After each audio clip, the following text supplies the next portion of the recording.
A French writer sympathetic to anarchism wrote in the 1890s that anarchism has a broad back. Like paper, it endures anything, including, he noted, those whose acts are such that a mortal enemy of anarchism could not have done better. There have been many styles of thought and action that have been referred to as anarchist. It would be hopeless to try to encompass all of these conflicting tendencies in some general theory or ideology. And even if we were to proceed to extract from the history of libertarian thought a living, evolving tradition as Daniel Guerin does in Anarchism, it remains difficult to formulate its doctrines as a specific and determinate theory of society and social change. The anarchist historian Rudolf Rocker, who presents a systematic conception of the development of anarchist thought towards Anarcho-syndicalism along lines that bear comparison to Guerin's work, puts the matter well when he writes that anarchism is not a fixed, self-enclosed social system, but rather a definite trend in the historic development of mankind, which, in contrast with the intellectual guardianship of all clerical and governmental institutions, strives for the free, unhindered unfolding of all the individual and social forces in life. Even freedom is only a relative, not an absolute concept, since it tends constantly to become broader and to affect wider circles in more manifold ways. For the anarchist, freedom is not an abstract philosophical concept, but the vital, concrete possibility for every human being to bring to full development all the powers, capacities, and talents with which nature has endowed him, and turn them to social account. The less this natural development of man is influenced by ecclesiastical or political guardianship, the more efficient and harmonious will human personality become, the more will it become the measure of the intellectual culture of the society in which it was grown. One might ask what value there is in studying a definite trend in the historic development of mankind that does not articulate a specific and detailed social theory. Indeed, many commentators dismiss anarchism as utopian, formless, primitive, or otherwise incompatible with the realities of a complex society. One might, however, argue rather differently that at every stage of history our concern must be to dismantle those forms of authority and oppression that survive from an era when they might have been justified in terms of the need for security, survival, or economic development, but that now contribute to rather than alleviate material and cultural deficit.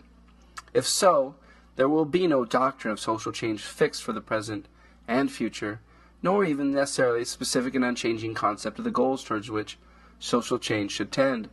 Surely our understanding of the nature of man, or of the range of viable social forms, is so rudimentary that any far-reaching doctrine must be treated with great skepticism, just as skepticism is in order when we hear that human nature, or the demands of efficiency, or the complexity of modern life requires this or that form of oppression and autocratic rule. Nevertheless, at a particular time there is every reason to develop, insofar as our understanding permits, a specific realization of this definite trend in the historic development of mankind, appropriate to the tasks of the moment. For Rocker, the problem that is set for our time is that of freeing man from the course of economic exploitation and political and social enslavement. And the method is not the conquest and exercise of state power, nor stultifying parliamentarianism, but rather to reconstruct the economic life of the people from the ground up and build it up in the spirit of socialism. But only the producers themselves are fitted for this task, since they are the only value-creating element in society out of which a new future can arise. Theirs must be the task of freeing labor from all the fetters which economic exploitation has fastened on it, of freeing society from all the institutions and procedure of political power, and of opening up the way to an alliance of free groups of men and women based on cooperative labor and a planned administration of things in the interest of the community. To prepare the toiling masses in the city and country for this great goal, and to bind them together as a militant force, is the object of modern anarcho-syndicalism. In this, its whole purpose is exhausted. As a socialist, Rocker would take for granted that the serious, final, complete liberation of the workers is possible only upon one condition, that of the appropriation of capital, that is, of raw material, and all the tools of labor, including land, by the whole body of the workers. As an anarcho-syndicalist, he insists further that the workers' organizations create not only the ideas, but also the facts of the future itself. In the pre-revolutionary period that they embody in themselves the structure of the future society, and he looks forward to a social revolution that will dismantle the state apparatus as well as expropriate the expropriators. What we put in the place of government is industrial organization. Anarcho-syndicalists are convinced that a socialist economic order cannot be created by the decrees and statutes of government, but only by the solidaric collaboration of the workers with hand and brain in each special branch of production.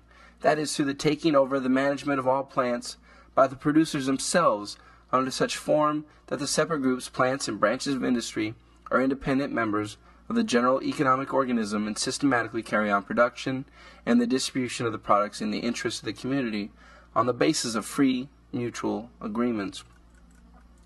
Rocker was writing at a moment when such ideas had been put into practice in a dramatic way in the Spanish Revolution.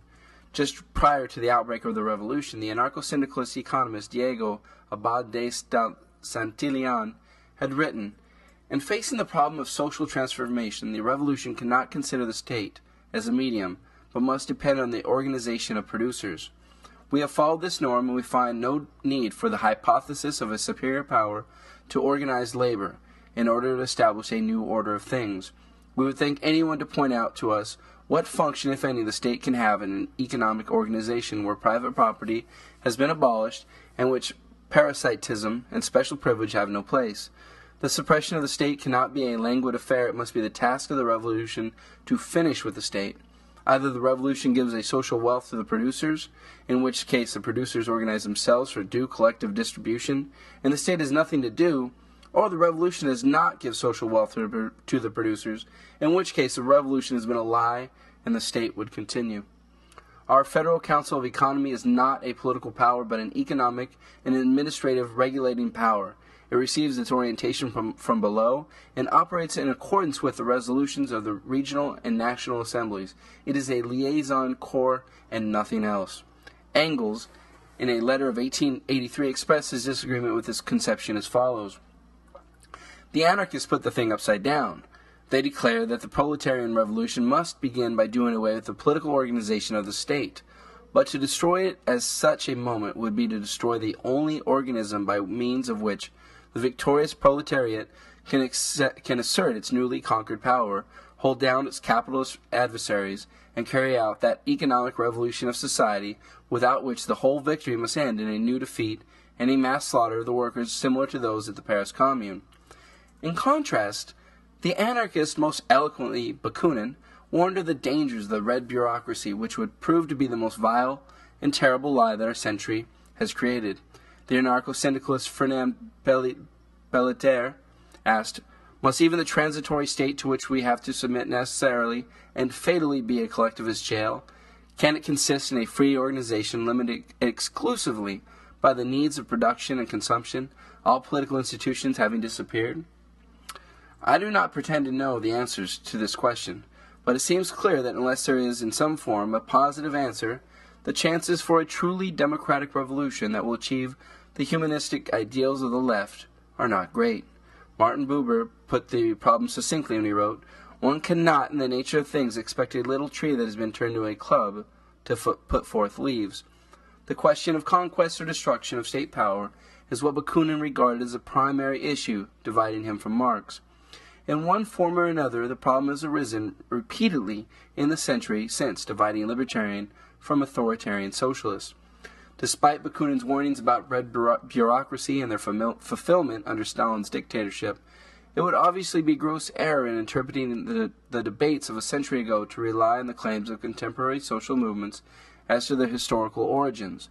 In particular, it is perverse to regard Bolshevism as Marxism in practice. Rather, the left-wing critique of Bolshevism, taking account of the historical circumstances surrounding the Russian Revolution, is far more to the point. The anti-Bolshevik left-wing labor movement opposed the Leninists because they did not go far enough in exploiting the Russian upheavals for strictly proletarian ends. They became prisoners of their environment and used the international radical movement to satisfy specifically Russian needs, which soon became synonymous with the needs of the Bolshevik party state. The bourgeois aspects of the Russian Revolution were now discovered in Bolshevism itself. Leninism was adjudged a part of international social democracy, differing from the latter only on tactical issues.